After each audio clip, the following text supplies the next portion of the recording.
college roundup. I want to start with the Gonzaga Bulldogs. Okay. They seem to be taking care of business again. Things going well for them. 2 more wins this week, right? Yeah, and Duke lost tonight against UNC. So that's what I want to talk about. Now, Duke losing to UNC frees up that first spot again. Now, we know Gonzaga's already beat them once this year. Yep. Is this Gonzaga's opportunity to claim the top spot? I think Gonzaga gets the number 1 spot this upcoming week. But like you said earlier, they're taking care of business in their conference, and that's also a little bit scary because they tend to get complacent with the level of competition that they're going against right now. Right.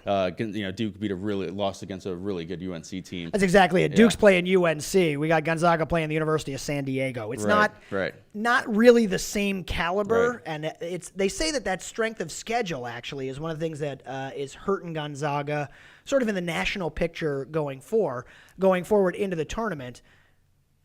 Vegas odds have them at 5th to win. Does that sound right to you? It sounds right because they have a great veteran squad, and their non-conference schedule is very strong. They won the Maui Invitational. They make sure that their non-conference schedule is strong because they do understand that they get the pressure of their conference and how weak it is. But this last week they needed a good second half push to beat the University of San Diego. So it's not like they're playing terrible level of competition. But yeah, when you're got the East Coast bias out there and they're playing all those East Coast teams in University Buffalo's and top 25 and UW's not, it just kind of... Yeah, that seems ridiculous to me. It's a combination of a lot of things.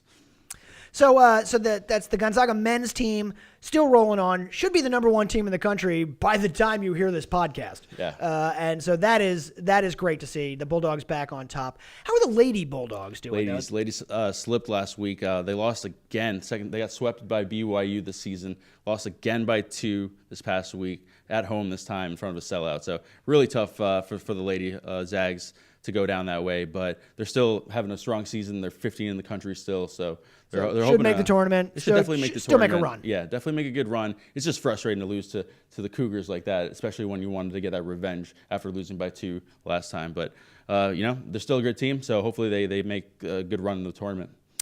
Now, you have been talking for weeks about the Eastern Washington